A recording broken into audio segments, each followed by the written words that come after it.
Welcome to the 2024 PDGA Champions Cup, a major championship. Nate Heinold, the tournament director, with us here in Morton, Illinois at Northwood Park. Nate, the elephant in the room is the fact that we're not supposed to be here. We're supposed to be in Georgia enjoying the Champions Cup at that track for the third straight year, but that track doesn't exist anymore. And so as much as we're sad about that, we're thrilled that you were able to step in and able to pull this off on some limited notice. Can you talk about the yeoman's effort that it took to get this course and this entire area ready for this championship? Northwood has obviously been used for 13 years for Ledgestone, so we're always able to get it ready in August. Getting it ready in the spring is a little bit of a different beast with, we started trimming a month ago and it was done, and then we did it again, and then we did it again, and then we did it again last night and this morning, getting the weeds down. And so it's just different in the summer. We do it once and it's good. Here, the rain and the time of the year just makes it more challenging, but we've been able to get it ready and it looks beautiful. Similar question. How many volunteers has it taken, and staff members alike, just to do this repetitive work that you've had to do that's been an unusual thing for you? I can't even count. I mean, obviously I have my paid staff who's been out here for weeks just getting the final touch ready, but the park district has been out here. If you look at hole one, we've cleared out half of the foliage, so there's more viewing areas. That was done last winter, and then late this spring early. And so we have 20 volunteers, 15 staff members. A lot of people have worked out here. Nate, I'm going to ask a question similar to this of most of the players, but I'd like to get your perspective as the man helping to run the show. You've run a lot of tournaments of various levels throughout the course of your career. This is one of multiple majors that you are running as tournament director. From your perspective, what makes a tournament a major as compared to, say, anything else? I think first and foremost, the course or courses used need to be top of the line. I mean, I put Northwood up there in the top 20 in the world. I put the courses that will be used at Pro Worlds this year up there, the European Open the same way. And so the course has to be the focus. The side activities, the fun stuff that people do at night, or the fly march, that's fun, but the course has to be the focus, and putting all of the effort into that. Tee pads, course conditions, getting everything done is really first and foremost what makes it. And then the competition after that. Having the best players in the world, having them want to win more than a tour event, I think those two things certainly help. Well, let's be honest. This event was originally going to be in Georgia, and perhaps people from that region of the United States planned on attending. Now it's suddenly in a different backyard. People that maybe never would have had a chance to go to a major now are not that far away. I want to give you a chance to sell them on coming out and watching professional disc golf at this level if they're close enough to do so over the course of this weekend. Why should they come? We've made some changes to the course, mostly for the time of the year, but those changes happen to be great for spectators. This viewing area we have here just to my right with hole 1, 9, and 10, it doesn't exist in the black layout. You kind of have to go into the woods to watch everything. So Northwood is known for being tight woods, hard course. I think you're going to see more spectator abilities here, and so it's really going to be a treat to watch this weekend. So we have tickets available. Come on out. We appreciate everything you do, Nate. Don't go anywhere. A few more questions for you. Okay. Hello, Nate. Brian. Nate, we're back in the orchard. We haven't played the orchard holes in a little bit. We've had maybe, I think, one par 3 on the Northwood Black layout, but now we're playing some holes that have some history. We've played out here for quite some time. Talk about the reintroduction of these holes to this layout. Right behind me is what we call the orchard. I've been at this property for 22 years. This is where I learned to play disc golf, where I started designing, started doing coursework, and this property was the location of the first Ledgestone, unsanctioned back in 2011. It's neat to have the park golf back with the wooded golf. I've heard a lot of players say that it's a good mix of kind of more open holes and then the tight wooded holes. So the park district has been great. I mean, as I said, I've been out on this property since I was, 16, 15 years old, and it's really special to see some of these original areas, used for this event. Sometimes in regards to course design, when you walk out to a park style area, it's kind of tough to have lines and holes present themselves to you because of the scattered nature of things. When you first saw this property and everything was kind of getting, designed, did anything out in the orchard stick out right away? I mean, it was the thing that stuck out the most because back then, it took us months and months to do hole 5 of the blue course. One hole took just a little bit of clearing. We didn't even have chainsaws back then, and now we've elevated to where, hole 12 took us a long time, but we were doing it with excavators and skid steers. And so I think the orchard was always an interesting area because it didn't involve all of that clearing. Well, Nate, again, just a few more questions for you. Hey, Nate Heinold, Nate Perkins here. I wanted to ask you about the specific change right here. I believe this is 9. How do you go about changing a classic hole like that, and how do you determine how wide you want that OB fairway to use? Have you had people come out and play it? Do you like how wide it is? Like, how do you get that specific with a skinny OB line like that? Yeah, we used that hole in the 2015 Ledgestone, and I added OB, and then at one point it was a hazard. And so that OB line has always been in my mind and available. We did push the pin back for MPO this year, so I didn't have any pros play it. A lot of it is feel, but also based on experience. I've been on that part of the property for 22 years. I really know what a good shot is. Not that I can throw the good shots there, but I know I've seen enough. I've seen Nate Doss and Nico throw rollers to the basket, the short pin, and really I wanted the OB, not to prevent the roller, but to really, the hole was out of place in the short pin for the MPO players. Even with the OB, it would have been by far the easiest hole on the course. And I don't want anyone to come on the property and say that was by far the easiest hole. We want this course to be super hard. I want even par to be a good score for MPO and for FPO.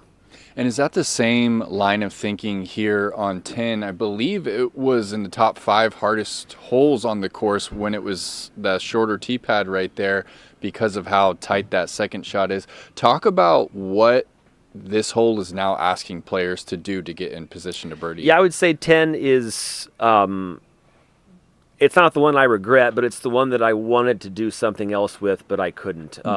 With this event, it was scheduled in June, and I had the tee pad right behind me here, back same tee pad we used in 2019 Pro Worlds. Because of the time of the year, the regular short MPO pad is not available. It's just too floody, or it's too swampy there, and so we took the first available spot for a tee pad. I thought about moving the basket up, but we did clear the right side out quite a bit, and we have an option for a hyzer there. And so I think the idea was that hole is going to be really, really hard to birdie.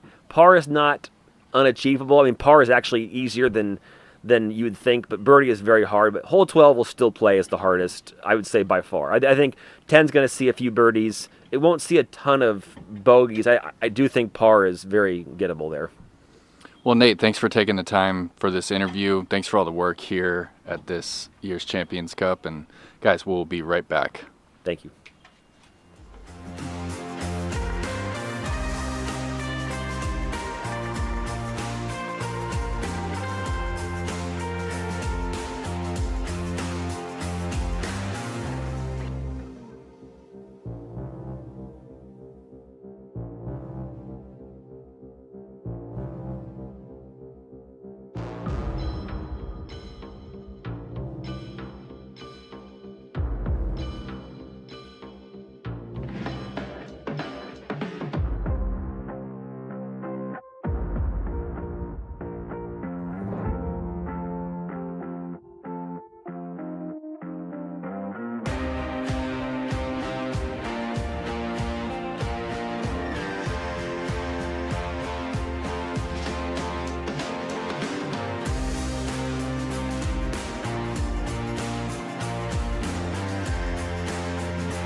The 2024 PDGA Champions Cup welcomes Kristen Tattar, defending champion of this event. But I want to take you back 2 years ago.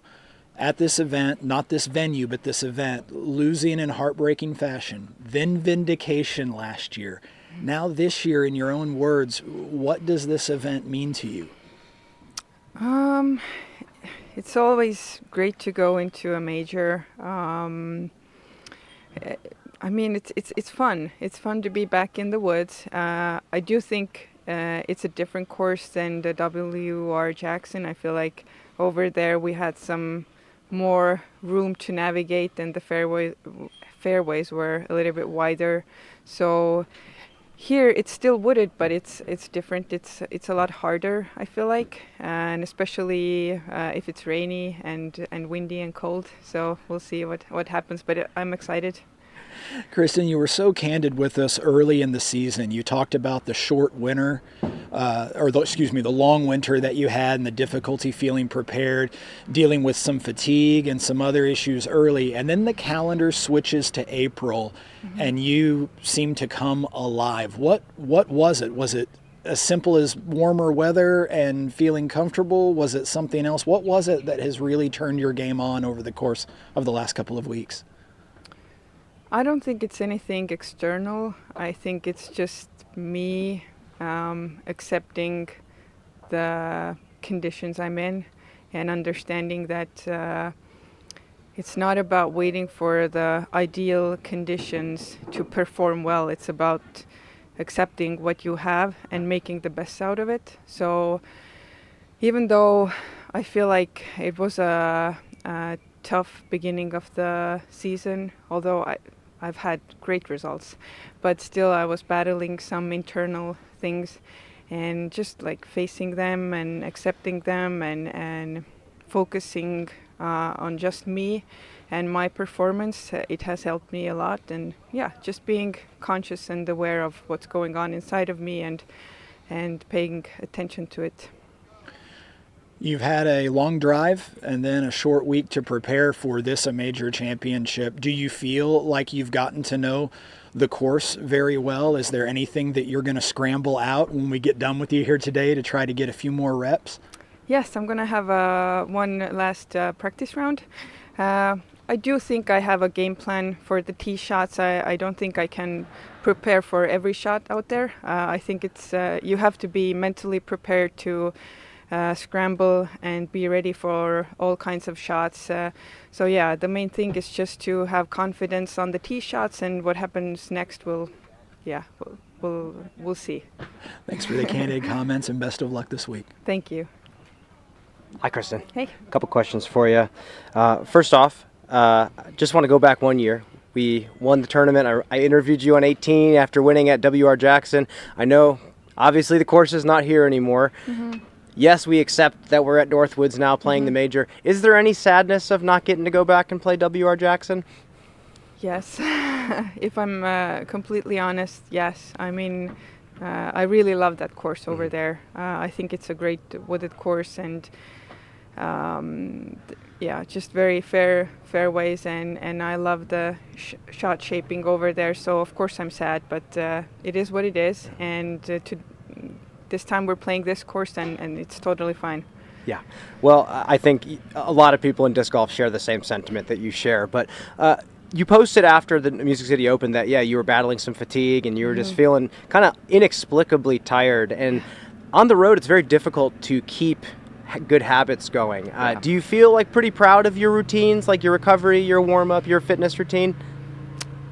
I guess. I mean, I've been successful, so I have to be happy with it. I feel like I've been out there practicing, and I wish I had some more time off, I guess. But like at the same time, it's great to be out here like working. Mm-hmm. It keeps you in shape, and that's a good thing. So yeah, I'm happy overall.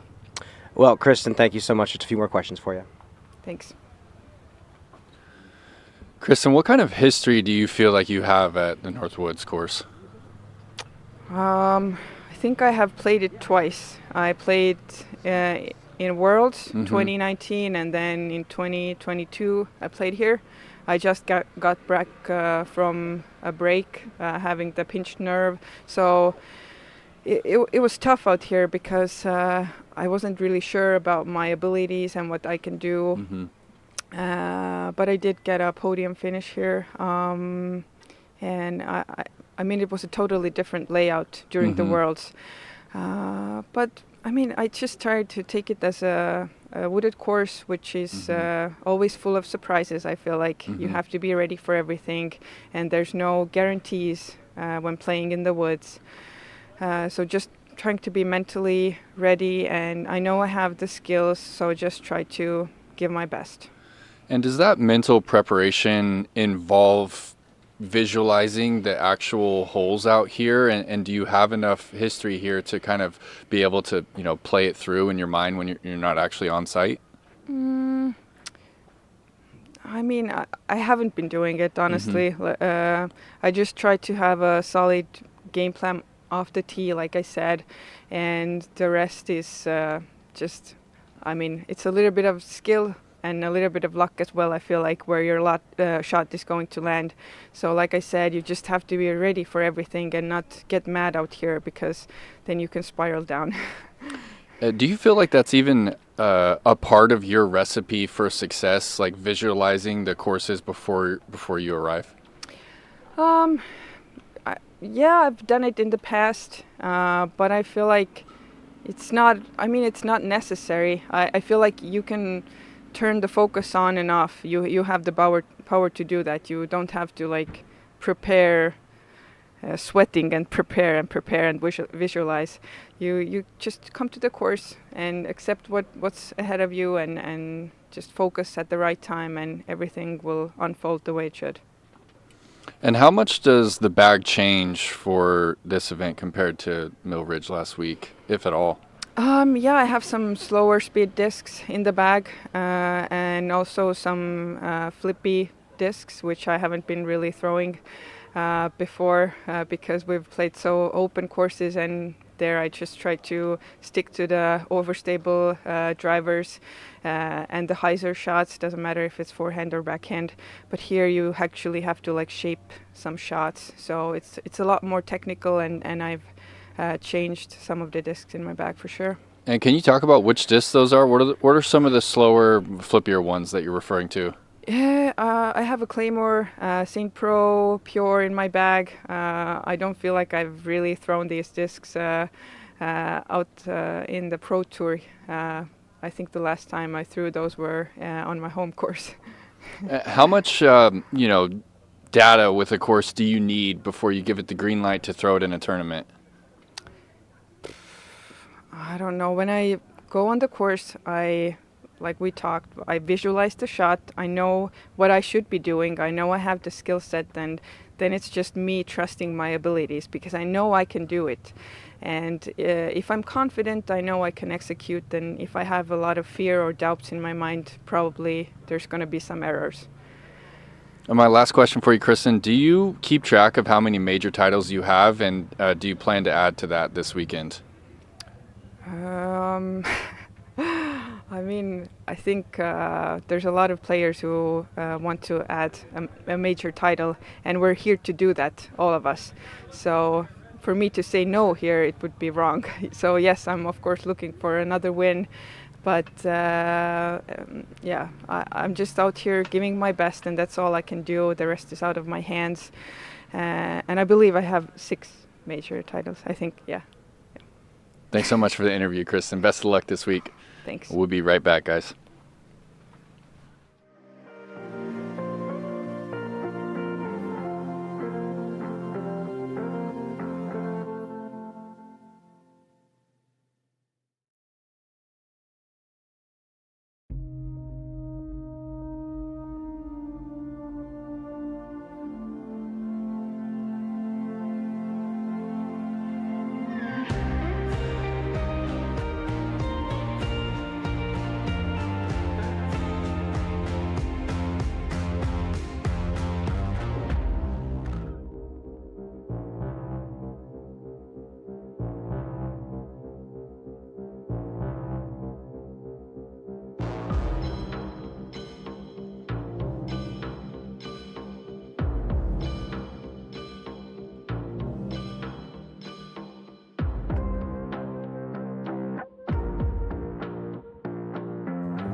The 2024 PDGA Champions Cup presented by Bushnell now welcomes in another defending champion in Isaac Robinson. Isaac, I want to go back with you about 365 days to the day. Champions Cup last year.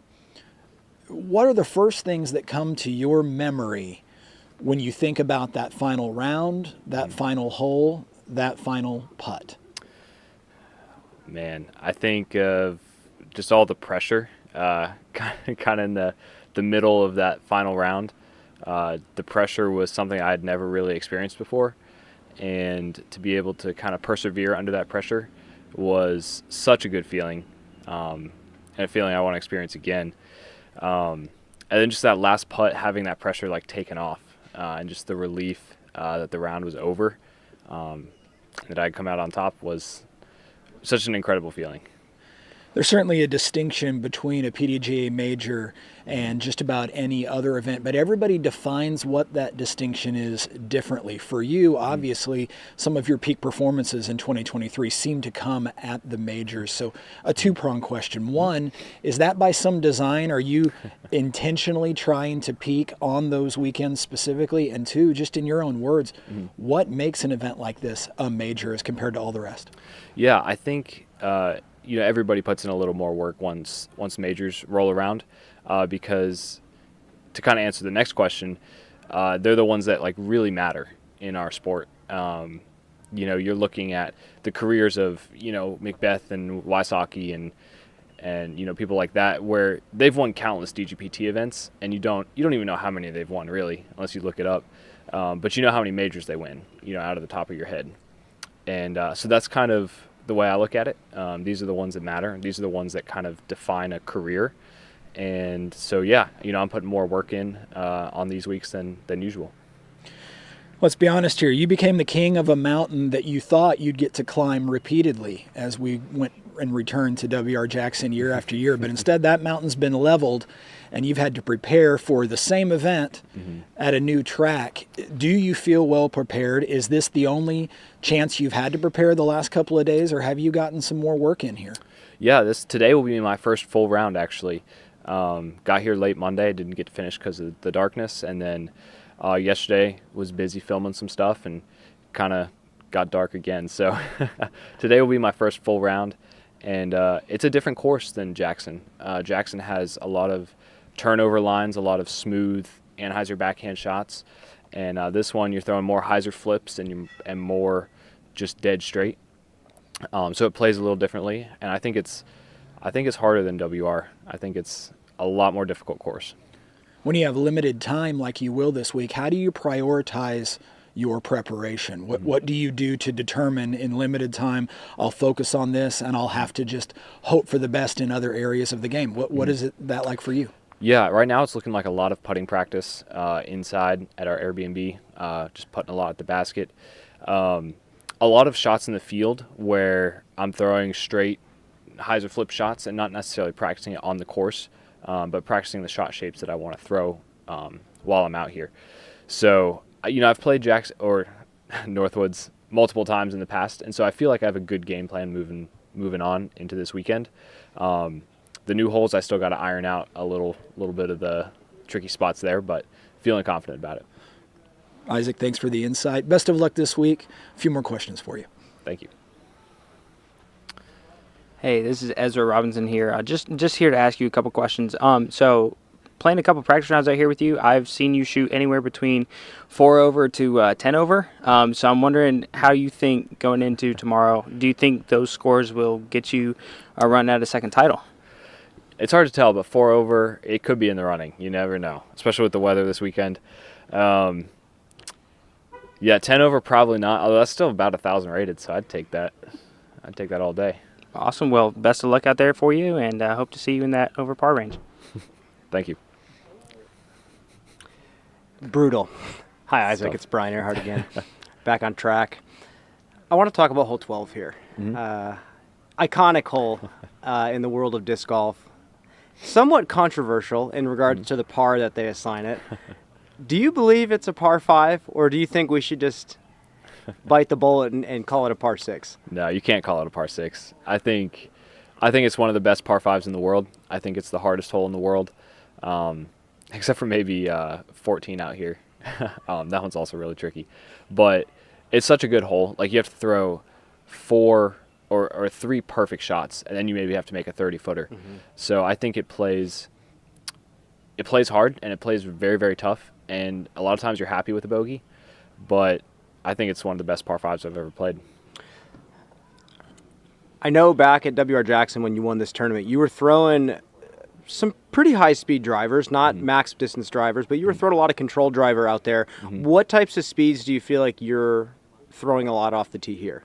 I'm throwing a lot of mids and fairways, which I feel like is pretty typical for me in the woods. My game plan going into this week is I have certain holes that I'm just playing for par, and so I'm throwing, instead of throwing a fairway or a driver, I'm throwing a mid. Just keep it in the fairway and avoid the high numbers. Is this a course that y'all play on tour that you have to give the most respect to, or is there something else that you feel like is a little harder? No, I think this course, it's the hardest course I've ever played. I would say it's the hardest course in the world. So it's very intimidating going into a major on this course. I know we did change courses. Do you feel like this is one that you feel prepped and ready to defend on? I know 4 over, 10 over might be hyperbole from your brother, but do you feel like you have what it takes to shoot the scores to win? I do, yeah. I think if you play conservative and play smart, the birdies, there are birdie opportunities out here. The tricky part is just limiting the bogey strokes, because you're going to take bogeys and you kind of have to choose when and where to take them rather than just kind of cruising through the round. Isaac, thank you so much for the clarity. Just one more question for you. Hey, Isaac, Nate Perkins here. That FX4, Yes. that green one, Yes. you just like got hot with it and won your first major. Is that still living in the bag? And I know that WR Jackson is a little different than here, but I see that disc, that slot working out well for you. Yes. So it's a different one. I have a pink one now. The green one, unfortunately, I think I lost that one. So that's a bummer. Lost it? I did. But I have plenty of backups, and right now I'm throwing a stock pink one that you'll see me throwing all weekend. I don't think we talk about enough how in disc golf you really can get hot with one disc. Is it going to be that FX4 that you feel like you're going to be using a lot, or are you feeling a mid range as well? Yeah, I'll be throwing my yellow M1 that I just love that disc. It's kind of my comfort disc, and I'll be throwing that a lot for approaches and for layups and drives off the tee pad. Cool. Thanks for the interview, Isaac. Best of luck this week. Thank you. We'll be right back.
The 2024 PDGA Champions Cup presented by Bushnell welcomes Holyn Handley. Holyn, welcome to a new property, a new venue that perhaps you didn't expect you'd be at a year ago when you finished this tournament last. I want to ask you, for some players, the breakthrough event and that first big Elite Series or major win comes, oddly enough, at the major, the biggest of the events.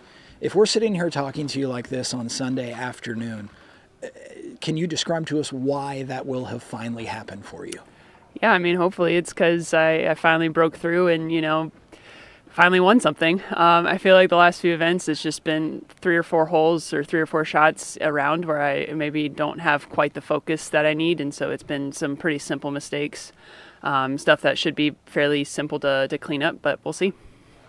You're focused on trying to overcome those little hiccups during the course of your round. Here we are at Northwood Park, where those are virtually guaranteed. A bad kick is coming. You don't know where, you don't know when, and you don't know how many times. What's the mindset for you going to be to overcome when that happens, to realize it's happening to everybody, and to press through it during rounds of disc golf that could very easily approach 4 hours or more?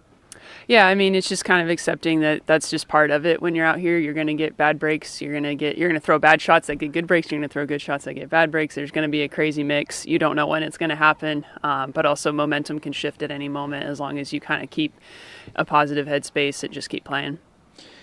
Holyn, people tend to look at wooded golf, as much of this course, but not all of it is, as sort of a neutralizer of power and of distance.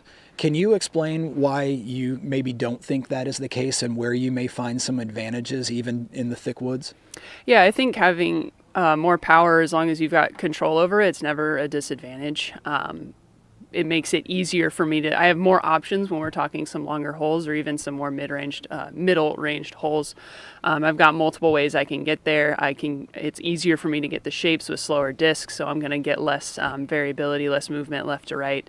The only maybe downside is when I do hit a tree early, I'm hitting it a lot harder than some people, so my kicks might be a little bit worse. Holyn, for good reason, most PDGA majors early in the season are in southern parts of the United States. Unique situations here put us in central Illinois in the middle of spring, where it's cooler and much wetter than it often would be at a PDGA major. How have you prepared? What have you been working on to handle somewhat unique conditions, but known conditions? Yeah, it's not too chilly up here. I think it's been like 40s and 50s, so a jacket, maybe some mittens, and you're good to go. I am expecting it to be pretty muddy. We're supposed to get rain at least one day this week, so I've been trying to dial in standstills and such to make sure I'm prepared for bad footing. I don't want to slip and mess up my shot or end up hurting myself out here. We're all rooting for you, Holyn. Best of luck this year. A few more questions coming for you. Great. Hello, Holyn. Hey. A few questions for you. At Chess.com Invitational down in Brooksville, you came up to me and showed me a couple understable discs that you were working on the hyzer flip forehand with. How is that slot coming along in your arsenal, and do you feel like you have to throw any hyzer flip forehands out here? I probably will have to throw some hyzer flip forehands. I've got a Flippy Raptor in the bag that I'm planning to use quite a bit, and also I've been working on the Buzz SS forehand as well, because even from a standstill, it's a really easy straight shot. And I was working on that in the field today too, trying to get that back dialed, because I haven't thrown it in probably a month. So yeah, hopefully, I won't be scrambling too much, but probably will be. So scramble-wise, that's kind of more what you're using it for versus something off the tee? Yeah, I don't think I'm planning to throw any forehand mid-ranges off the tee, besides the zone, if you count that. But maybe some forehand Raptors, and then, yeah, it'll be more of a scramble shot. This is one of the hardest courses in the world, and easily the hardest woods course in the world. A year ago, we played this tournament at W.R. Jackson. Now we're here at Northwoods. How much better in the woods do you feel now compared to maybe last year when you played this event? A lot better in the woods. I felt like I did pretty well in the woods last year as well. I was close to getting a podium if I just played the last couple holes a little bit better. But yeah, it's just the scramble game. I've got more angles that I'm comfortable with, so I anticipate doing better. Well, speaking of podiums, you have 4 this year. So pretty hot start to the year. You're 3rd in the Disc Golf Pro Tour standings. Let's kind of go both sides of the coin. What do you feel like you're most proud of in coming from those 4 podiums? And then on the other side, what do you feel like's keeping you from being number 1? I think the thing I'm the most proud of is like kind of the mental side of things. I think this time last year, I remember the Music City, I was in contention for the win.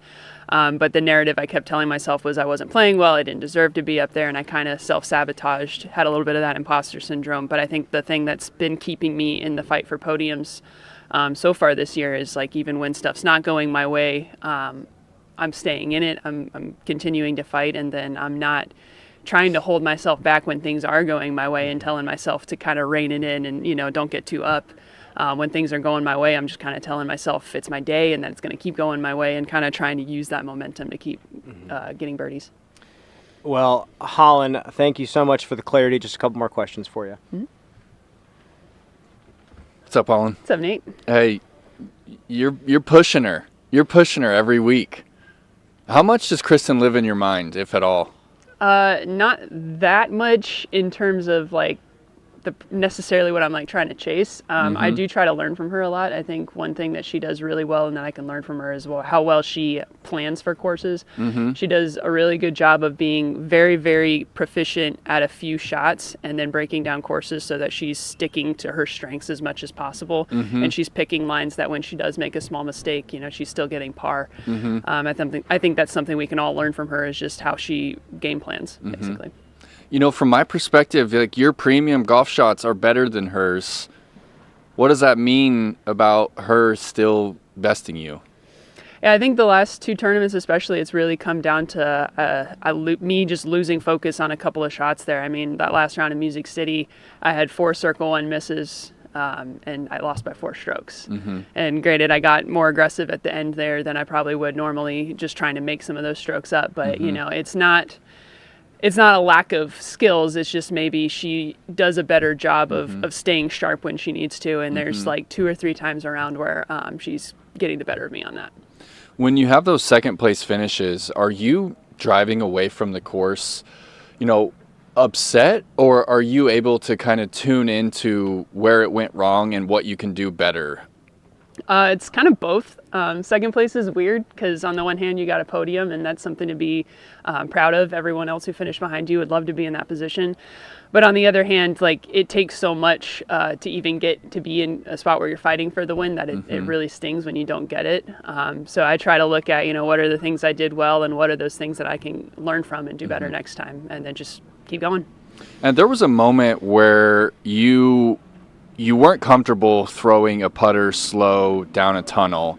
And I remember when you figured that shot out and just how excited you were about it. Do you still feel like you have that shot, and is it going to play this week? Oh, absolutely. That was something I spent a lot of time this offseason on, was getting more comfortable with the putter. And I spent a little bit of time on it today and a little bit of time yesterday. So, yeah, definitely going to see some putter shots out here. All right, Holyn, thanks so much for the interview. Best of luck this week. Thank you. We'll be right back.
The 2024 PDGA Champions Cup, presented by Bushnell, welcomes Paul McBeth into the booth. Paul, you're coming off of your best performance of this calendar year at last week's MCO.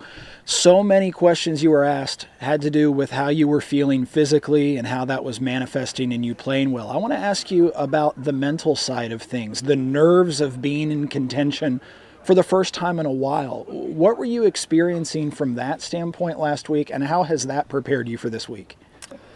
So yeah, the nerves. It just felt good to be in front of a crowd. I don't know if there were necessarily nerves because unfortunately I never was close enough to Simon to really get those nerves of how's it feeling down the stretch. But I mean, I've pictured those nerves, for my whole life, being in those moments on practice putting sessions in my backyard. So I've been prepared for those my whole life. But yeah, it just felt great to be in front of a crowd, hearing people cheer. Even if you're throwing bad shots, they're just there to support and watch some good disc golf. So it feels good to just be there and trying to put on a show. You've been very open and honest about coming back from this injury, taking things easy, judging yourself by maybe a different standard than just how you finished throughout the course of February and March. You obviously flipped a bit of a switch a week ago. Now you come into a very demanding course on pretty short rest. How is that affecting your preparation? Will it affect the way that you attack this very demanding track here at Northwood? Yeah, I mean, it is a short break, and I've known with my game it's just gonna, it's gonna click sooner or later. And last week things finally came together, and I put together a good performance. But I've known, I've been confident with this, and knowing these things are gonna finally come into place. So yeah, it felt good to put a performance together like that. Feel like my putt was pretty solid. I missed a lot in the circle, missed a lot of opportunities to make a run at Simon. But throwing the disc is what's really been the struggle, and I finally feel like the disc doesn't feel foreign in my hands. I feel like I have total control over it, backhand, forehand. And thankfully, it's actually a blessing that the weather's been so poor, because it's actually kept me off the course and overdoing it. So gotten pretty solid practice in. I'm going to come back later, play the front nine one more time, and then it's go time.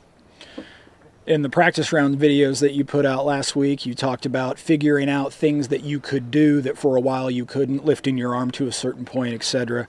Coaches everywhere talk about telling their players, are you playing hurt or are you injured? If you're hurt, that's a part of being an athlete. If you're injured, you have to be careful. At this point, when you're out there playing and when you're out there this week, do you expect to play through discomfort and pain, or is that a thing of the past and now you're focused on timing and just execution? Definitely timing and execution. The only pain I get is just a sore back from throwing, because it's been so long, which you hear about Eagles struggling with, you hear about Simon even, these players that have taken these long breaks. It's really a toll on your back and the twisting more so than anything than the shoulder itself. But if you watch the coverage from last week, you'll see like my arm slot starts to slip down, dip down. That's kind of where the fatigue is. So if I can keep that in place the whole way through, I'm going to have total control over my shots. But yeah, I think more so the back nine of the final round, you can really see the arm starting to dip down, throw these weird hyzers. So that's been my struggle, and I feel like I really dialed that in leading into the event last week, and feels great here at practice. And like I mentioned earlier, the weather's really helped me with my practice and limit it. So I'm getting more putts in versus reps on the course, which I think is very helpful for me this week. Does the cooler weather bother you at all? Is it harder to warm up and feel comfortable, or is that a benefit because, cool weather sometimes helps with inflammation? It's really been like thunderstorms are the ones that still hurt, this injury, past injuries, and just the lightning and all that. I forget the exact terminology, but that is when I really feel all the injuries popping up. But no, everything's good. Weather, it could be cold, it could be hot. I'll be ready. According to the way your shoulder feels right now, is it going to rain this week? What's the % chance? No, I don't feel thunderstorms, no. There's rain, but I don't feel thunderstorms. Thank you a lot, Paul. Yeah. A few more questions for you. Hey, Paul. What's up, Brian? You mentioned last week that your shot shaping is starting to feel like it's coming back. And is that because you're gaining some speed back and the discs are starting to fly how you remember them, or are you also just having to learn your bag again after not throwing for so long? I think it's hitting my arm slot more, getting my arm up, getting it where it's supposed to be. I'm not one of these people that throw from the lower part of my stomach and have those power shots. Like Ezra's one that really comes to mind. Mm-hmm. I have it a little bit more up in my throwing style, and I feel like I'm hitting that spot consistently now, and that's really what's getting my turnovers. Versus trying to flip it over with my wrist and speed, I'm able to get my arm up there, get my core open, and get the shots shaped. So I think that's a big benefit to me now, and something I'm doing, shot after shot versus, once in a great while. I remember you telling me years ago that you were pretty obsessive about learning everything inside and out about every disc in your bag. Do you feel like you have that right now with your current bag, or are you still trying to learn every single disc? I would say I know it. Nothing's really changed my bag in the last 2 years. I didn't play much, so they didn't really beat in last year. So it's the same bag I've been throwing for quite a while, which I'm usually someone that's switching discs out all the time, but I haven't used my disc too much. So I feel like I know looking at my bag right now. I think I know every disc in there. I did add one this week, but just to back up Onyx. There's some holes out here that might demand a shot, but I mean, unless I'm losing it in the woods, I won't need it. What speeds are you reaching for out here? Are you throwing more mid-ranges off the tee, fairways? What do you think? Front nine is definitely slower disc than the back nine. Front nine, you can work putters out there off the tee. You can work fairway drivers. Back nine, you're throwing backhand and forehand power distance drivers through the woods, and that's what Northwood Blacks is. The front nine's a little bit more of a hybrid, so you'll see the teeth pop up on the back. Well, Zach Melton told us last week that Simon was pretty blown away by your sidearm power. I think he was surprised based on the injury that you were talking about. Clearly, the sidearm's working really well for you. I've talked to a lot of players that love the sidearm, and this course seems to limit that off the tee. How many are you throwing compared to backhands? Way less than half of last week. On the front nine, I can only think of one. On the back nine, I don't even know if there is one on the back nine. And there are some left to right shots off the tee. Is that just the subtlety and the angle that makes the backhand turnover better? Yeah, I think just how early it is. With the forehand, it's easier to shape it to where it's finishing at the end and then throwing a flex, which if you're throwing a flex here, there isn't any flex really, flex forehands. The only one I can think of is on the front nine going up that hill. But other than that, yeah, just that. Oh, no, that's not true. There's that one tunnel hole on the back, like 12 or something. Mm-hmm. And actually the one right behind us, 10. So three. Those are the only three. But yeah, so 10 is a low flex forehand, try to land by the tee pad, and the other one's kind of a flip up, push it straight and long. But yeah, I don't think we have, the shot shaping like we did last week. As far as forehand. So then with that, how does the backhand feel overall? Do you feel like the power's there, the speed's there, everything's ready to go? Yeah, the backhand feels great. Here it's not as much, full power shots like it was last week at MCO, so I was kind of limiting them. Here it's more, the control is far more important. The angles are far more important than the power itself. So yeah, I feel good. And like I've mentioned, the weather I think has been a big benefit to me and allowing my body to rest versus trying to get out here and push and press for a major. Yeah, playing last week I think was that moment I needed. Forcing you to take a break a little bit. Paul, thank you so much for your time. We'll see you out there this week. All right, thank you. And we'll be right back in just a few.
The 2024 PDGA Champions Cup presented by Bushnell sits down with Anthony Barela, AB.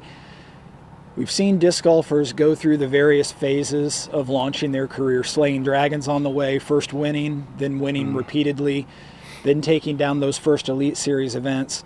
Now a chance to slay another dragon and take down your first major. For you, what sets this event apart from all of those others? It's playing my favorite course in the world. I mean, I've always loved Northwood Black, and then they added some old holes that I loved, and then they took out some of the holes I didn't like so much, and it just gets better every year I come out here. Let's get specific about that. What about the layout that we'll be playing this week sets up so well for your particular game and where you feel comfortable? There's a lot of backhands out here, and then last week was just filled with sidearms, and my sidearm hasn't been feeling great. So if I can just trust my backhand out here, I should be playing pretty well. Well, right about at the quarter mark of the overall disc golf season, lots of back-to-back weeks beginning to pile up. a little bit of fatigue, a little bit of road weariness, some just sickness creeping in. And I understand you were a little bit of a victim of that last week. Talk about having to power through that as a professional, and also tell us how you're feeling now going into this event. Yeah, last week was pretty brutal. I was just in bed for like 2 days in a row. I couldn't even practice the course. I don't know what it was. I had like a little fever and like a cold, and then wasn't feeling too great the first couple days, but then the last day I started to feel well and put together a decent round, climbed back up into the top 10. And now I feel good, but I just have like this lingering cough and then some congestion, which is annoying, but it hasn't really affected my play too much, so I'm feeling great. Anthony, some players on tour, even some relatively young players, have dealt with injuries primarily due to overuse or perhaps some bad luck. When you begin to see that happening around you, does it impact the ways that you prepare for events? Do you try to, as they say, take your pitch count down and find other ways to prepare? Or at this phase in your career, do you feel comfortable doing everything that you want to do to prepare for events? Yeah, a lot of injuries have been coming about, and I just do some stretching, and then I ice my arm, and then I try to limit the sidearms during practice rounds because those can get pretty brutal out here throwing sidearms as hard as you can. But I'm pretty healthy, and then I go to the gym, so I feel like I shouldn't get injured. I don't throw too hard during practice rounds anyway.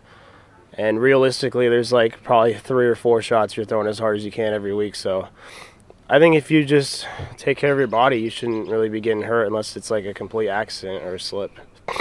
Everybody has their off-course distractions. So from that angle, how are your Arizona Diamondbacks doing? Any good so far this year?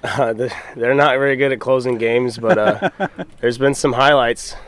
But yeah, Suns are brutal right now. It's been kind of sad, but we still got a chance to win the series. So we're all sports fans. Thanks, yeah. Anthony. Yeah, thank you. Hello, Anthony. Hello, Brian. A couple questions for you. First off, you said you were sick last week. You started off the tournament in Nashville pretty rough. Yeah. Battled back to 7th place. Are you proud of that finish? Do you feel like that was a big statement moving into this major week? Yeah, I mean, I needed to form some kind of momentum, and then that final round, it just like felt easy. I had 2 stupid mistakes on the last 2 holes, costing me top 5. But other than that, throwing the disc well, I was making some huge putts, starting to dial in those like 60, 70 footers, which was like something I was missing recently. But yeah, momentum's definitely carrying. So fatigue-wise, I know you're still pretty congested, like you said. All good? Yeah. All good now? Yeah, it's not like that tiring to play like a disc golf round, so yeah. It's fine. Well, these rounds out here at Northwood Black can sometimes take 4.5, 5 hours. We've seen in the past, and they're pretty big hikes. And I guess maybe talk about the strategy out here. Some of these holes, even if you throw a good shot and it hits the fairway, you don't have an angle to get birdie. You have to throw with a lot of power. Is that true? Yeah, that is true. We actually played a practice round here yesterday that took like 6.5 hours because we were just chucking them in the woods, and then it was all muddy. So that was pretty brutal. But yeah, this course is just a beast, and you can be out here all day playing one round. Well, I was just talking to Paul about this. Like you said, there's a lot of backhands out here. Yeah. And your backhand across the board, slow, touchy, power, nose up, nose down, looks fantastic. Are you excited to showcase that full spectrum of backhands out here? I'm so excited. I've been thinking about this tournament for a month now, and backhand feels better than it ever has in my career, so I'm really excited. I wanted to dive into this because it's that yellow putter, that Luna that you've been throwing all over the place, that looks like you can throw it 100% power or 40% power and still maintain the control. Was that conscious practice of slowing down as slow as you can to practice the angles, or is it just time that's gotten you to this point? I do practice those down-tempo like touch shots, and then when I go out to like a field, I throw all my discs. I throw them as hard as I can, or I throw them like 20% just to like really dial in the flight of them, and I've spent the most time with that Luna, so I'm most comfortable with that disc. I was talking to Paul McBeth, and he said that he noticed in the way you're playing right now that sometimes he's noticed that you slow down and club up to a distance driver to throw a certain shape because the finish is better. Is that true, and how much do you do that? That is true. That green driver I throw is a Venom, and it's like a 13 speed, and I throw that a lot for like 345 foot like placement shots. It's just I'm super comfortable hitting gaps with like faster drivers rather than throwing like a mid or a putter. When did that happen? When did that? It felt like for the longest time when you were kind of coming up in the game as an MPO player, people were saying you had the power but you didn't have this. Yeah. When did that click? I don't know. I feel like I've been doing that for a while. Really? It's just like, yeah, people don't really notice, I guess. Mm-hmm. Well, they notice now. Yeah. Yeah. Well, thank you so much, Anthony. Here's a couple more questions. Thank you. Hey, Anthony, how is the pressure going into this week? Is it at all on your mind that you haven't won a major yet, that you've been close in the past, and do you think about what it could mean for you? I don't think the pressure is different than like any other tournament. Cool. I mean, I'm playing pretty hot right now, so just need to trust my stuff. I try not to have any expectations at all going into a tournament because that in the past has really hurt me. So I'm just gonna go out there and compete. And does it at all shake your confidence when you have a round like you did the opening round of at Mill Ridge last week? It didn't really shake my confidence because I knew I wasn't feeling well, and that was just like kind of locked in my head the whole time. But yeah, I think those last 2 rounds have definitely brought my confidence back to where it needs to be. Cool. And are you, when you go out here to practice, are you still sticking with the same crew? Do you have a group of guys that you like to practice with, that you practice with on your 3 previous wins, and do you kind of stick with them? Yeah, we always practice together, like me, Adam, Austin, Cupcake, Yuli. We're playing with Ricky right now in the course, and then we're kind of just rolling through the course, just playing like a casual like score round, and then later on after I do a meet and greet, I'm going to go out here and play again alone, so just to really get it dialed in. And what's that like, practicing with, such killers, like people that they're your friends, but you also want to beat them this week. What is that like? Do you pick anything up from, players like Hamish and Wysocki when you're practicing with them? For sure. Like we'll all talk about like shots and stuff. Like Ricky literally just told me like 3 holes ago something I was doing wrong with my sidearm early releasing it, and I was like, oh yeah, you're right. I haven't been doing that lately. And then it's just a lot of back and forth. There's some banter, and then we all just try to one-up each other every hole, so it's fun. I feel like that's unique to disc golf, having that kind of back and forth with people that, you're contesting titles with. Yeah. Well, Anthony, thanks so much for the interview, and best of luck on tracking down your first major this week. Thank you. We'll be right back.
The 2024 PDGA Champions Cup presented by Bushnell welcomes Missy Gannon. Missy, so many places that we could start for you.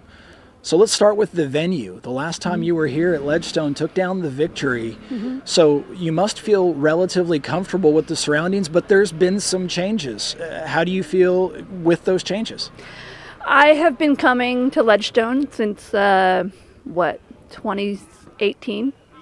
So I've seen like every variation of Northwood, I think. So I think in 2019 they had a few of the holes that have been added this year have been used before. So pretty much the same. Maybe not the same as last year altogether, but I think there's 14 holes that are exactly the same, and then 4 holes that are from like that previous 2019 layout for Worlds. So yeah, I love having. They're actually some of the holes that I really liked from that year. So yeah, I'm excited to see how those ones score, and I mean, yeah, you just kind of get to a course sometimes that just suits your game, and I feel like that's Northwood for me. So I'm very thankful for that. So you came off of your last showing here in very good standing. You also came off of your last showing in a PDGA major in the best standing possible, taking down the United States Women's Disc Golf Championship just about a month ago. Now you come into your second major of the year as the only person with one major already under your belt. What does that do for your mindset? Do you feel like you have something to sort of defend and own? Do you feel a certain extra special quality to this event just because it's a major as compared to everything else? Just talk about that aspect. No, I try not to put any like extra pressure on, what the event is labeled, like it's just another weekend for me. I know that it's a major and it's at one of the courses that I love, but I try not to think of it as anything bigger than just another event, and just try to focus on each hole and the task in front of me. And yeah, if everything goes well, hopefully I'll be a 2-time major champion this year so far. Missy, you say that and I believe you, but at the same time, you have a reputation for showing up in the biggest events. Do you think that's a product of maybe other people feeling a pressure that you don't? Or is there something inside you that just still tends to show out for those events, even if you don't process it as pressure? I honestly don't know how to answer that question. I think that it could be that I don't put that extra pressure on myself to perform because it's a major. Maybe I'm, not making it bigger than I need to make it. But I can't explain it. I think that 4-round events for me, for some reason, feel really comfortable, where maybe other people are feeling some fatigue or I don't know. I don't have any real response for that. I just try to limit the amount of throws that I make during practice. I had 3 really solid practice rounds here, and I made the most of them, but I also tried to not overdo it. And then I took today off, and I'm resting and I'm rehabbing, and so I think it's just the routine that I've created for myself for these longer events has been working, and I'm just going to keep it the same. Let's talk just a little bit more about time off. You, in your own words and by your own standards, had a poorer showing than usual at Jonesboro, and then this time off was pre-planned. You had already intended to take this time regardless of your performance at Jonesboro. For you, was that fortuitous? For you, is time off typically a benefit, or is it something that you then have to come back from in terms of your timing and those kinds of things? In this particular case, was it a net positive? Was it something I hope so. I think so. It's more of a mental reset, and I got to see friends from college that I hadn't seen in over a year and a half, and meet their new baby daughter, and have a really good just week of fun and relaxation and friendship, and I think that I want to prioritize those things this year. We have a lot more off weeks, which I'm excited about, but that was going to be a big stretch of back to back to back right before the major, so it was something that we had planned to do, and it was just too much of a coincidence that our friends were even going to be nearby down in Arkansas, so it made a lot of sense for me, and I just wanted to make sure I got up here early, and I'm 35, I'm not young by any means, but I need to take that time when I have it, so I'm going to continue to do that when I can. You're United States Women's Champion. Best of luck at this major. Thank you. Hey, Missy. Hi, Nate.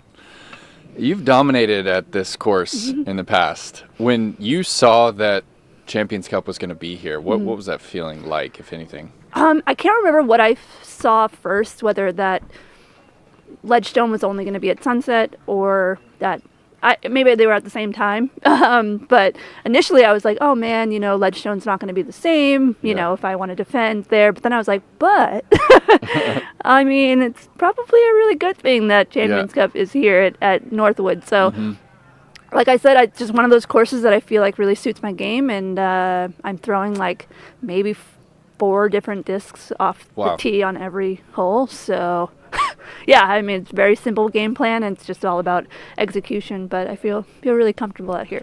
There's been times where no one shot under par, but you shot under par out here, and the average score is typically 8 to 10 over, but you're able to play this course pretty clean. How fresh are those rounds on your mind now? Are you able to kind of relive some of your better golf flow states out here? Yeah, I don't know what it is about being out here in these woods. I just, like I said, I've been coming to Ledgestone since 2018 every year, and playing different variations of this course. It's not a discraft event, but discraft is very prevalent here, and it just feels like feels like everything comes together here for me, and I think I attribute it to my ability to scramble too. I tend to be able to avoid big numbers out here when others might struggle. So, yeah, I'm just really, I'm really happy that this is a course that suits my game, and I've been able to find success out here, and hopefully that'll translate into this weekend as well. And what are your thoughts on, the orchard holes, being brought back into play, and specifically this hole right behind us with all the OB? Like, what do you think about that new significant change there? Yeah, I love, this was one of the holes I remember from, I think 2019 Worlds, and I love this hole. I love having to kind of be able to switch your mindset out of coming from the tight woods and then have to, now throw a shot in the open. That's not super open, having the tight OB on both sides, but having to still kind of air one out to be able to get up and down for the birdie. I love that mix, and I love 18. I think it's just way nicer for spectators. Again, allows you to air it out a little bit while still having to be controlled. And I think it'll be an exciting finishing hole as well. So I'm loving the changes. I think it's great to have a little bit of a variety from last year's Ledgestone. So you didn't play last weekend. You came here a little early. You said that you got 3 rounds in. Is that typically enough? Like, is there a sweet spot? Like you mentioned, you don't want to kind of overdo it. Yeah, typically, I mean, honestly, for me, it's usually like 2 rounds is what I try to get in. I do come out here in the morning, usually around 7:30 or so. Less people are out here. It might be a little colder or whatever, but I'm able to rethrow some shots if I want to. For this week, what I like about this course, you don't really have to throw full power shots. So I think I don't really feel the fatigue as much practicing this course. So playing 3 rounds was like perfect for me. I did come out yesterday morning in the rain. I know we're going to have some bad weather, so I was like, okay, I'm not going to fight it. Let's go out there. Let's kind of get a practice round for just how to manage the conditions. So, I'm really kind of proud of ourselves, myself and Tom, for committing to that. And, and I think it really will help us over the weekend. Well, not a lot of people getting out in the rain. Well, Missy, thanks so much for the interview. Best of luck tracking down your 2nd major of the year. Thank you. We'll be right back.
2024 PDGA Champions Cup presented by Bushnell, welcoming in Cole Redalen. Cole, the last time you were on this property, pretty good vibes as the defending Ledgestone champion. I want to ask you what benefit that experience was going into this, a completely different event, changes to the course, the pressure of a major.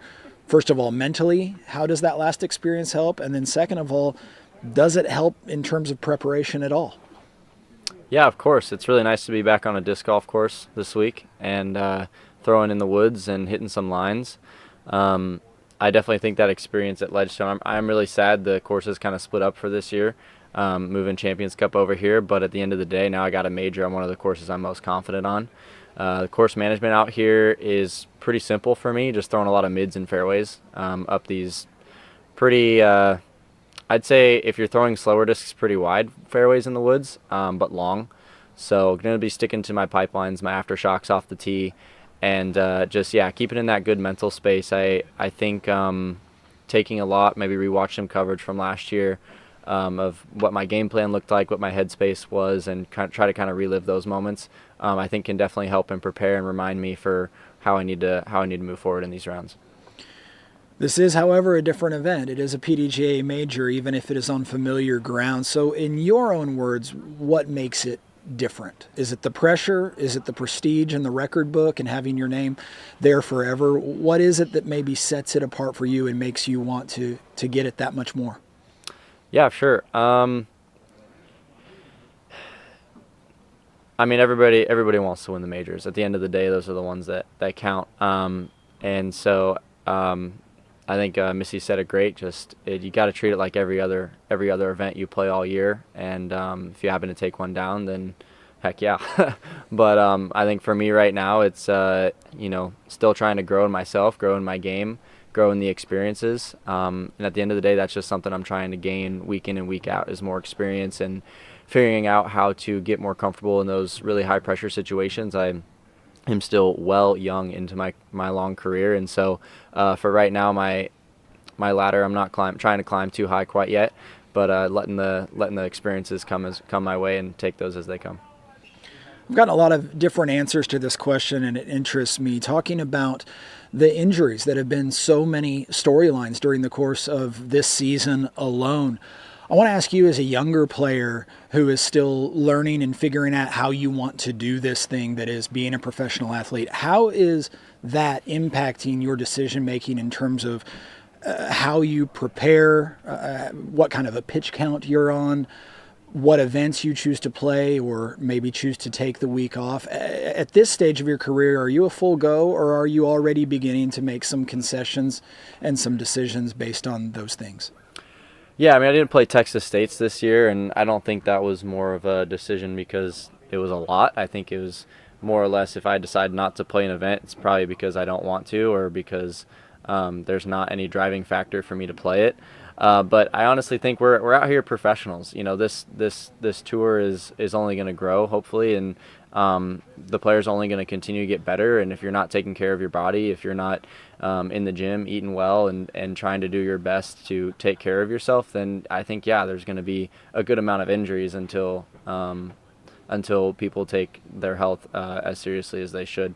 So, yeah, I think for me personally, I've never dealt with an injury that's taken me out of a tournament, and hopefully that's not the case for a while. But if I do get injured, it'll probably be something, revolving a slip or some sort of freak accident, and I'm just going to do my best to stay away from. But for right now, I think it's just the game going through some growing pains, and how people need to take care of themselves. And just unfortunately, some of the other players who have gotten injured, I feel like some of those things are freak accidents. But at the end of the day, we got to treat ourselves like we're professionals out here.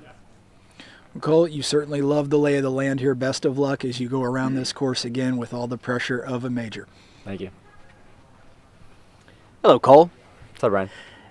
You blew a lot of people's minds last year playing Northwoods with that one disc, that green aftershock. You were manipulating the nose angle, the wing angle. You were changing speeds with it. Pretty incredible stuff to have a disc that you know that well. Is it still in the bag? And I know you said it's a hard run to find. Do you have any backups? Oh, yeah. I got that same green one in my bag. It's actually a different one from the same run. but it's a little bit newer. It's got some stability to it, but I think it's got a very similar stability still than the one I was throwing last year. So you better be throwing it a lot. I know even from the same run, discs are not the same. Do you feel like it fills the slot that last year's Aftershock filled? Is it doing its job? Yeah, I mean, every disc is a little bit different. So I don't know. My game also feels a little bit different. I did a lot of form changes throughout the off season, and so my releases and the way the disc's coming out of my hand is a little bit different than what last year was. But I think the disc is still flying pretty much relatively the same, and I'll be throwing it on every hole I threw it on last year, maybe even more. Yeah. Well, I want to know how you feel about form changes and kind of what your philosophy is behind them. Some people say that form changes are just never ending in certain parts of the game. Some people say, okay, the form change is done now. How do you feel about that, and where is it? Yeah, I mean, I'd say if you know you're making an improvement to your form, then do it. I mean, as long as it's not going to make your game any worse, I don't see why not. For me, all of my form changes have only improved my consistency. Mm-hmm. I think sometimes you take a step back from the ceiling you can achieve with the form that you have, but when you change it, it might take a little step back. But at the end of the day, you actually have a higher ceiling once you've officially changed it or made it better. Mm-hmm. And so thankfully, none of my form changes I feel like have ever made me a worse disc golfer. They've only just helped me have a higher ceiling and given me something more to strive for. Now, I know you said consistency was kind of your biggest goal with these. I remember you saying that you lost a lot of distance and speed when you were in the distance competition at the All-Star event, but then I feel like you surprised yourself a little bit. Totally. Do you feel like you've actually lost that much speed, or is it kind of coming back? Yeah, I think it's still there. Something that surprises people is I only throw fan grip. There's not one moment you'll see me on the course where I got a power grip, and so during that distance competition, I'm like, I think I gotta pull out the power grip and really get some extra pop on these. And yeah, I was definitely really impressed because the worst thing I want to do is compromise the way my form is, trying to throw too hard or even hurt yourself. Mm-hmm. I think some of these distance competitions get a little sketchy because you're trying to wrench your body so hard. But yeah, no, I definitely still got it. And if I need it, I'll pull it out. Well, last question that I have for you, Cole. Northwoods is a beautiful course, and it's very unique compared to the rest of the courses we see on tour. Does this course in tournament setting feel more like fun or feel more like work to you? Well, I think one of the most beautiful parts about this course is how it scores. It's just so different than every other course that we play on the road, and the fact that you can pitch out and get your par and feel good about it, yeah, it's pretty rare. I mean, if you're not getting birdies, you're falling behind, and I think out here, if you're getting pars, then you're staying where you are. Mm-hmm. I think that's such a cool part about this course, and I think my game is really built for the golfer, not like the crazy shredder. I mean, yeah, I can put together some really hot rounds, but I'm definitely looking for consistency this year. And I haven't been at the top of the leaderboard much this year, but I definitely feel like my game is definitely upped in the consistency level. So for this course, I think playing golf is going to be what's most important, making sure you're getting your pars. And like I said, throwing a lot of mids and fairways up this course is going to be really beneficial. One last quick question for you before I let you go. Hole 12. Scores like a par 6. Yeah. It's named a par 5. Should it be called a par 6? Should we bite the bullet? Absolutely not. I think the course is broken in after the last couple of years, and you're going to see a good amount of 4s on it this year. Thanks, Cole. Yep. We'll be right back in just a few.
Welcome back, everybody. Now joined by Phil Delaunay of the Disc Golf Pro Tour. Phil, thanks for joining us here at Northwoods Park.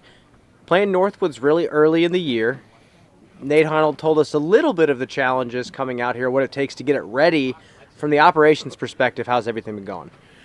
I just arrived myself yesterday, so I have very great confidence in the PDGA. Rebecca Duffy and Doug and Patrick Graziani and the ops on the ground on their side. Jamie Kemp, which is a newfound PDGA member, which used to work very closely with Nate Heinold for years. So I feel very confident. No alarms. Excited to see some of the new orchard holes, get that thing brought back into play. Just like it's going to be interesting to see it this year. Early in the season, I think we'll be, knock on wood with the weather, but a little bit different track. There might be some mud out there, and let's just see how players adjust. The leaves aren't quite all blossomed, so it's going to be a nice one. We're playing on concrete this week, which is rare nowadays, it feels like. We're playing on a lot of turf now. Talk about the maintenance of a concrete pad throughout the course of a weekend, especially when it's going to get rainy and muddy.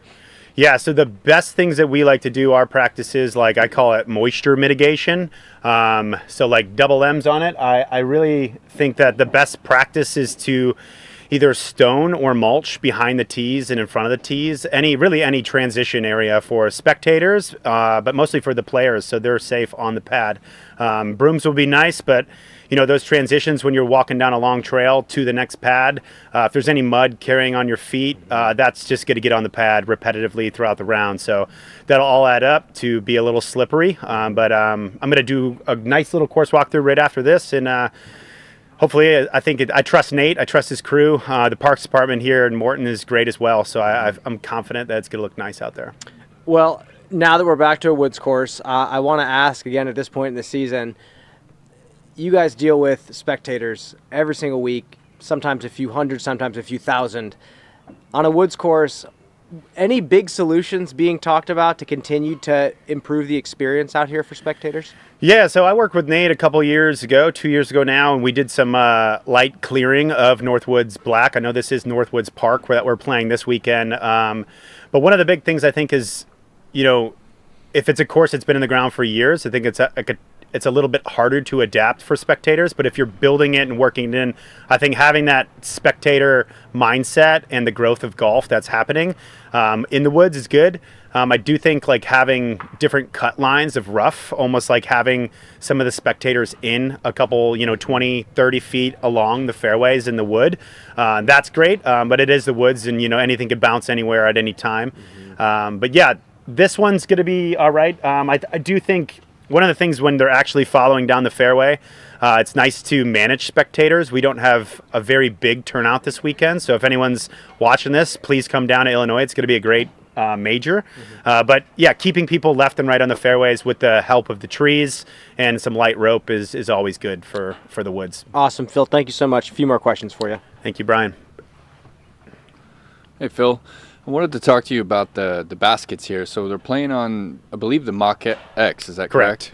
So we don't play on that basket too much anymore. Can you talk about, the Pro Tour's kind of stance on that specific target and, how it maybe shapes up to the targets that we've played on the last few weeks that have kind of stirred up a little bit of controversy?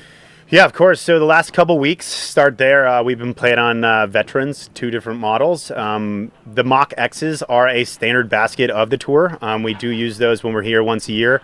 From what I've found, they do catch pretty well. They seem to be a little lower just in natural, like how they're installed, or I believe they're poles.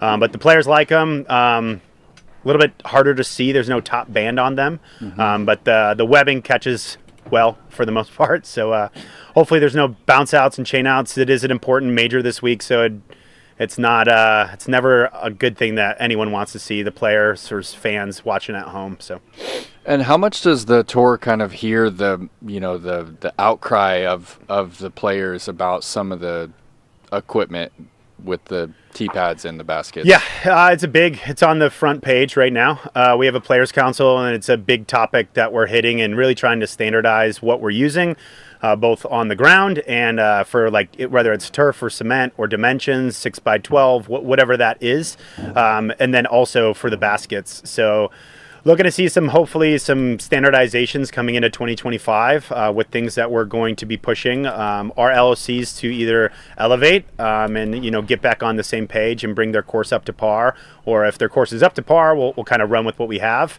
And maybe it's something as far as like updating baskets or the tee pads are generally, it's a conversation regardless of where you go. But I just think continually working on the pad itself and the safe space around the pad, and building up those materials so that we're not tracking any mud given any conditions, so that players can play as safe as they can.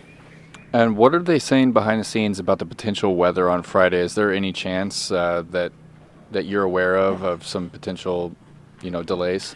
Yeah, we've pushed tee times up slightly, Okay. given the event. I think the best thing we can do nowadays is just to be proactive rather than reactive.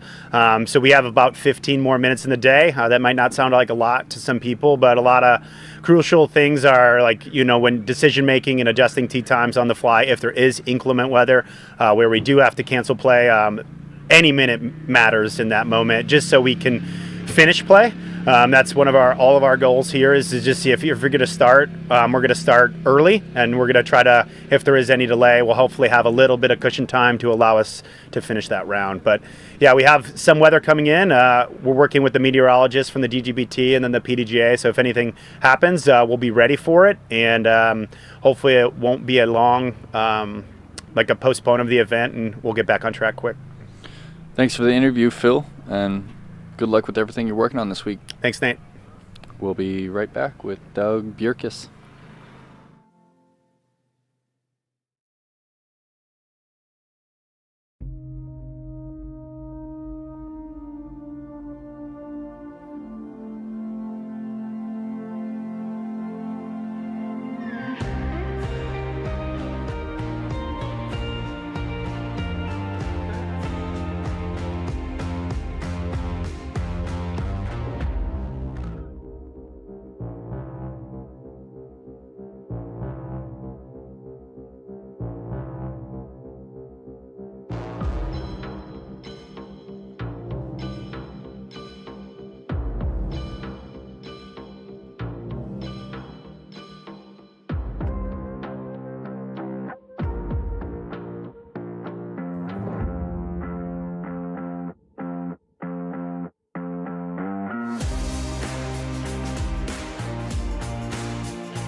The 2024 PDGA Champions Cup, presented by Bushnell, welcomes in the Executive Director of the Professional Disc Golf Association, Doug Bjerkes. Doug, we'll get to the specifics of this PDGA major in just a moment, but first of all, I want to ask you in broader strokes, as we've reached the quarter point of the year, how things are going at the PDGA and what are the most important things going on right now with the organization?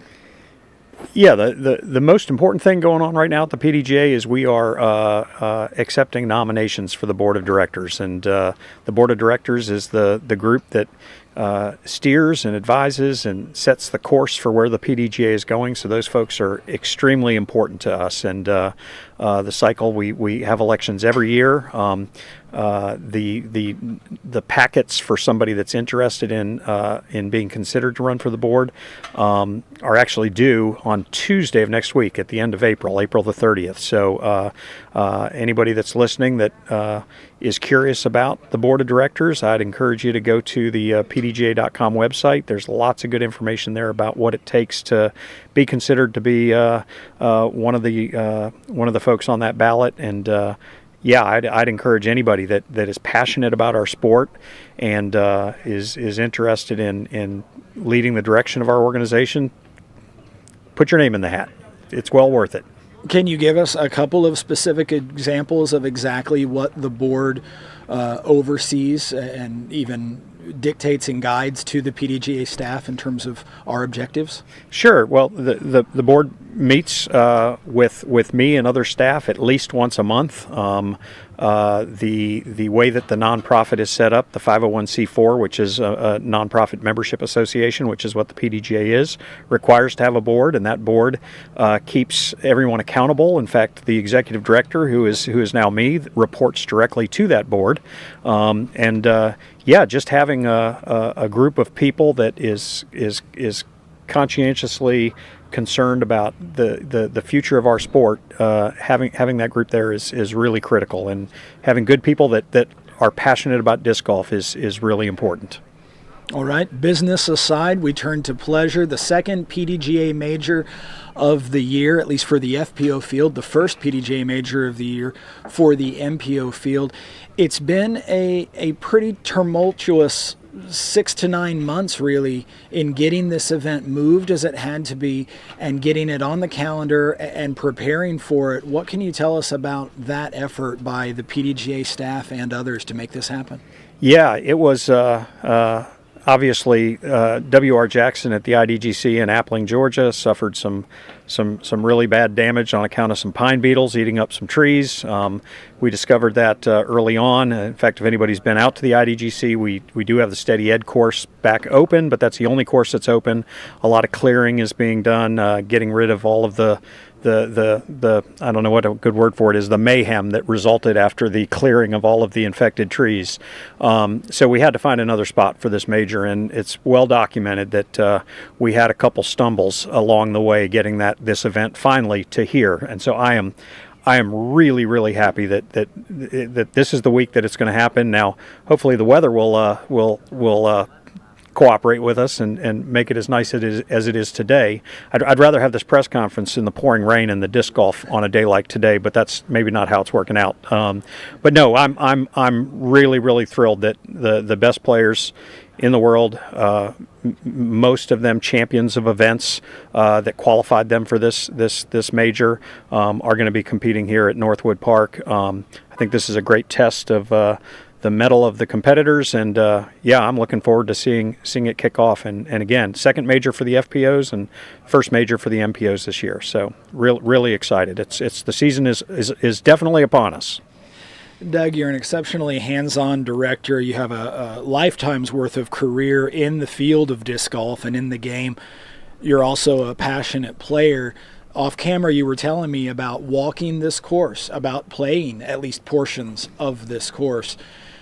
From your own perspective, how do you put into words the skill and the talent that we're going to see on display tackling this course now that you've seen what it looks like when people like you and I throw discs on this ground?